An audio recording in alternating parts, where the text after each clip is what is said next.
Okay, so the fifth question says a particle is moving on the x-axis where v of x is shown in the picture, which looks like this.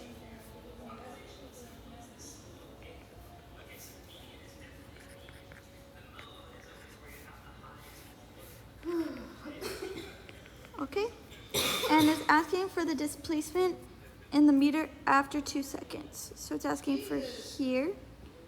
So what I'm going to do is I'm going to do v final minus v initial over t final for t initial. So that is going to be 8 and 0. So 8 minus 0 over 4 minus 0. So 4 minus 0 is equal to 2.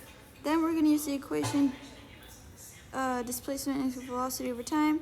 We don't have our displacement, we don't have our displacement.